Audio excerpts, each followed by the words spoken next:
গতকাল একটি প্রশ্ন তুলেছিলাম যে সেনাপ্রধান জেনারেল ওয়াকারকে কি সরিয়ে দেওয়া হবে বা হতে পারে। আমি একটু আমার মতো করে অ্যানালিসিস করেছিলাম। কিছু খবর তো ঢাকা থেকেই পাই, কখনো সমর্থিত কখনো অসমর্থিত সূত্রে। কিন্তু আজকে যে খবরটি পেলাম যে গতকাল রাত্রে তিন বাহিনীর প্রধান, সেনাপ্রধান জেনারেল ওয়াকারুজ্জামান, নৌবাহিনীর প্রধান অ্যাডমিরাল মোহাম্মদ নাজমুল হাসান এবং বিমান বাহিনীর প্রধান air chief marshal Hasan Mahmud কালকে তিনজন বঙ্গভবনের রাষ্ট্রপতি শাহাবুদ্দিন চুপ্পুর সাথে দেখা করেছেন। নিরাপত্তার দায়িত্বে থাকা একটি সূত্র নিশ্চিত করেছে যে তারা গিয়েছিলেন এবং তারা সচরাচর অন্যদিন যেমন থাকে তার থেকে কালকে তাদের গম্ভীর অবস্থায় দেখা গেছে। মানে দেখে মনে হচ্ছিল সামথিং সিরিয়াস। কি আলোচনা হয়েছে সেটা তো তিনজনের সাথে সরাসরি রাষ্ট্রপতির আলোচনা হয়েছে, কিন্তু আমার সূত্র আমাকে যেটা জানিয়েছে যে ডক্টর ইউনূস সেনাপ্রধানের বরখাস্তের জন্য রাষ্ট্রপতির কাছে যে চিঠিটি পাঠিয়েছিলেন সেই চিঠিটি এই তিনজন গিয়ে ঠেকিয়ে দিয়েছেন। অর্থাৎ এই যাত্রায় সেনাপ্রধানকে বরখাস্ত করার ডক্টর ইউনূসের যে উদ্যোগ সেটি আপাতত ব্যর্থ হলো। এর আগেও একাধিকবার ডক্টর ইউনূস চেষ্টা করেছেন ওয়াকারুজ্জামানকে এই দায়িত্ব থেকে সরিয়ে দেওয়ার, কিন্তু এবার একটু সিরিয়াস ছিল। কারণ যেটা বলেছি যে general Waker has been already use, তার আর নতুন করে ডক্টর ইউনূসের সরকারকে দেওয়ার কিছু নেই এবং সে যে মোটামুটি যে এ পর্যন্ত যে বেইমানি করেছে তার শাস্তি তার আসলে এখন পাওয়ার সময় হয়ে গেছে। তো এটুকু আমি জানতে পেরেছি। আর এই বৈঠকের পরে বঙ্গভবনে সেনা প্রহরা আরো জোরদার করা হয়েছে। আমরা প্রথম থেকেই দেখে আসছি যে রাষ্ট্রপতি এবং সেনাপ্রধানের মধ্যে এক ধরনের যোগাযোগ কাজ করছে এবং যখনই সেনাপ্রধান কিংবা রাষ্ট্রপতি চাপের মুখে পড়ে তখনই তারা পারস্পরিক সহযোগিতার হাত বাড়িয়ে দেন। এবং এর আগে অতীতেও আমরা দেখেছি যে ডক্টর ইউনূস সরকারের পক্ষ থেকে বা কখনো কখনো এই ছাত্রদের সকল কিছু টোকাই নেতা আছে, তারা যখন বিভিন্ন ভূমিকা নেয় যে বঙ্গভবন ঘেরাও করতে হবে, রাষ্ট্রপতি পদত্যাগ, আজকাল তারা সেনাপ্রধানের সাথেও মাঝে মধ্যেই লাগতেছে। রাজপথে স্লোগান উঠতেছে হাসনাত না ওয়াকার, আবার হাসনাত সেনাপ্রধানের বিরুদ্ধে স্ট্যাটাসও দেয়। So things are happening. তো এই সব পরিস্থিতি আমরা দেখেছি যে সেনাপ্রধান আর রাষ্ট্রপতি এক ধরনের যোগাযোগ মেনটেন করে তাদের উপরে আসা চাপগুলো সামলাচ্ছেন। তো এইবার যে চাপটা এসেছে সেনাপ্রধানের উপরে এটা বেশ জোরে সোরে এসেছে। এর পাশাপাশি আরেকটা খবর শোনা যাচ্ছে যে সব ক্যান্টনমেন্টে সবাইকে খুব হাই অ্যালার্টে রেখেছেন সেনাপ্রধান জেনারেল ওয়াকার, এবং এটাও বলা হচ্ছে যে এমন একটা অ্যারেঞ্জমেন্ট করা হয়েছে যেন সেনাপ্রধান বলবার 10 মিনিটের সাথে সাথে ক্যান্টনমেন্টের সবাই যেন অন ডিউটিতে চলে আসতে পারে আর কি, মানে ডাকলেই যেন চলে আসতে পারে 10 মিনিটের মতো, ব্যাপারটা এরকম। আমি আমার বিভিন্ন সূত্র থেকে এটা কনফার্ম করতে পারিনি। এই ক্যান্টনমেন্টে এরকম ডাকলেই 10 মিনিটের মধ্যে চলে আসতে হবে এই সোর্স, মানে এই ইনফরমেশনটা আমি ভেরিফাই করতে পারিনি, কিন্তু আমাকে আমার সব সূত্রগুলোই জানিয়েছে যে something fishy is going on. পরিস্থিতি খুব একটা স্টেবল না, and this is not good, এইটুকু আমাকে বলেছে। এখন এই this is not good, something fishy going on, এগুলো তো খুব স্পেসিফিক কথাবার্তা না, এগুলো একটু ভেগ টার্ম, বাট এগুলোকে একদম ইগনোরও করা যায় না।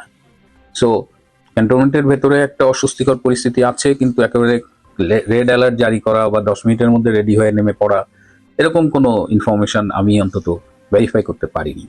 যাই হোক, এই যাত্রায় সেনাপ্রধান রক্ষা পেলেও ভবিষ্যতে তার জন্য কি অপেক্ষা করছে আমি গতকাল যে এপিসোডটা করেছিলাম, আমি সাধারণত সব কমেন্টস তো পড়ার সময় পাই না, কিছু কমেন্টস দেখি, বাট গতকাল সেনাপ্রধানকে নিয়ে আমার দর্শকদের যে মন্তব্য, আমি আসলে খুব কষ্ট পেয়েছি। মানে সেনাপ্রধান আসলে he has lost all his credibilities to general people. তাকে কেন্দ্র করে যে একটা আশা ভরসা মানুষের মধ্যে মাঝে মধ্যেই দেখা যেত, উকি দিত, বা তার কাছে যে বাংলাদেশের সাধারণ মানুষের যে প্রত্যাশাটা ছিল সেই প্রত্যাশা পূরণে তিনি মানে পরিপূর্ণভাবে ব্যর্থ হয়েছেন। এবং মানুষ এখন সম্পূর্ণ, মানে আমার মনে হয় অধিকাংশ মানুষ এখন জেনারেল ওয়াকারের বিরুদ্ধে, যে অ্যান্টি জেনারেল ওয়াকার একটা সেন্টিমেন্ট বাংলাদেশে এখন খুব স্ট্রংলি দানা বেঁধে উঠেছে। এবং সেনাবাহিনীকে যেভাবে তিনি অপমান করিয়েছেন, ক্যান্টনমেন্ট উড়িয়ে দেবে, হাসনাত না ওয়াকার এই স্লোগান, তারপরেও তিনি কিচ্ছু করেনি, চুপচাপ মদনের মতো বসেছিলেন। তো সব মিলিয়ে জেনারেল ওয়াকারের যে একটা গ্রহণযোগ্যতা ছিল সেটি এখন একদম তলানিতে। যাই হোক, দেখা যাক ডক্টর ইউনূসের সাথে তার সম্পর্ক কেমন চলে। আমরা তো আপাতত দেখছি সবকিছু, এবং যতটুকু সম্ভব হয় আপনাদের সাথে শেয়ার করছি। গত পরশুদিন 11ই মে সন্ধ্যার বিমানে, এমিরেটস এয়ারলাইন্সের একটা বিমানে হঠাৎ করে বাংলাদেশে পাকিস্তানের রাষ্ট্রদূত সৈয়দ আহমেদ মারুফ ইসলামাবাদে ফিরে গেছেন দুবাই হয়ে। এটি নিয়ে দেখলাম যে বাংলাদেশের মিডিয়া, বাংলাদেশের সামাজিক যোগাযোগ মাধ্যম বেশ তৎপর।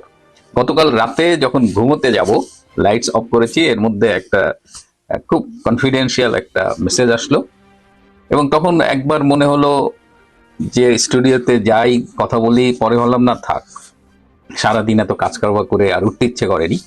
তো আমাকে অনুরোধ করা হয়েছিল যে এখানে একটা ক্যারেক্টারের পরিচয় যেন আমি প্রকাশ না করি, অন্তত নাম যেন তার প্রকাশ না করি। কিন্তু সকালে উঠে দেখলাম যে ফেসবুকে এবং বিভিন্ন সংবাদ মাধ্যমে সবকিছুই মোটামুটি প্রচারিত হয়েছে, কিন্তু আমি বিষয়টা একটু অন্য অ্যাঙ্গেলে দেখতে চাই, যে কারণে আমি এই রূপান্তরের সত্যে এই ভালোবাসার পর্বটি করছি। পাকিস্তানের যিনি রাষ্ট্রদূত, তিনি বয়সে আমার চেয়ে 1 বছরের ছোট, 57 বছর, এবছর তার 58 হবে। কূটনীতিবিদ হিসেবে কিন্তু অনেক গুরুত্বপূর্ণ দায়িত্ব পালন করেছে এবং বিশেষ করে পাকিস্তানের যে সিকিউরিটি ডিপার্টমেন্ট, পাকিস্তানের ন্যাশনাল সিকিউরিটি অ্যাডভাইজার, তাদের সাথে দীর্ঘদিন তিনি কাজ করেছেন এবং বাংলাদেশে তিনি দায়িত্ব নিয়েছেন 2023 সালের ডিসেম্বর মাসে, সম্ভবত 7ই ডিসেম্বর, এবং বাংলাদেশে কিন্তু ভেরি সাকসেসফুল।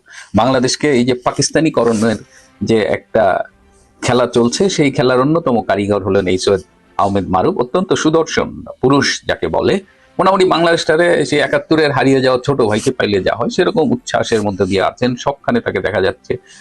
পাকিস্তানি শিল্পী কনসার্ট হয়ে বাংলাদেশকে ভরে ফেলা হচ্ছে, যা তা অবস্থা।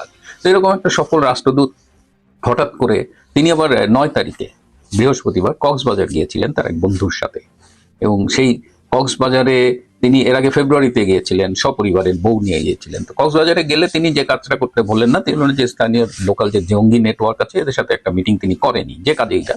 কিন্তু এবার আমরা ধারণা করেছিলাম তিনি বোধহয় কূটনৈতিক দায়িত্ব পালনে গেছে, কিন্তু না, এবার ছিল আসলে পিওর একটা ভ্রমণ। এই ভ্রমণ, সেই ভ্রমণের মাঝখানেই তাকে কল করা হয়েছে। পাকিস্তানের পররাষ্ট্র মন্ত্রণালয় তাকে জরুরি কল করেছে এবং তিনি ফ্লাই করেছেন। সেই কক্সবাজার ভ্রমণ অসম্পূর্ণ রেখে তিনি ফিরে গেছেন। এ পর্যন্ত সব ঠিক আছে। একটি পত্রিকায় দেখলাম যে এটা বলা হয়েছে যে তাকে কূটনৈতিক কারণে, মানে জরুরি ভিত্তিতে পাকিস্তান পররাষ্ট্র মন্ত্রণালয় তাকে ডেকেছেন, and it's all about official. কিন্তু অধিকাংশ মিডিয়া এই অফিসিয়াল ভিজিট যে এটা সমর্থন করছে না, এই জায়গায় আমার একটু খটকা লাগছে।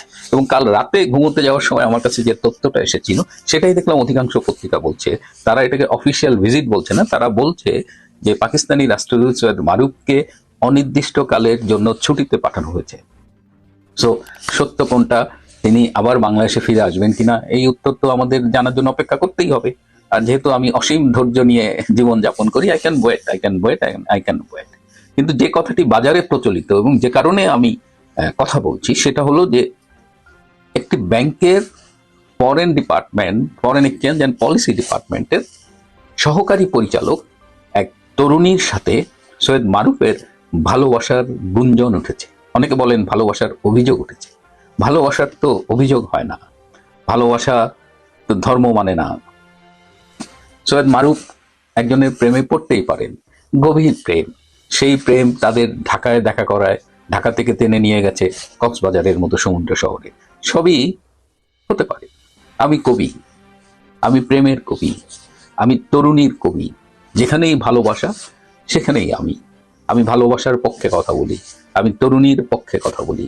সুতরাং যারা সৈয়দ মারুফের সাথে ওই তরুণীর সম্পর্ক নিয়ে যোগাযোগ মাধ্যমে ট্রল করছেন, আপত্তিকর কথা বলছেন, তাদের বিরুদ্ধে আমি প্রতিবাদ জানানোর জন্যই আজকের এই ভিডিও।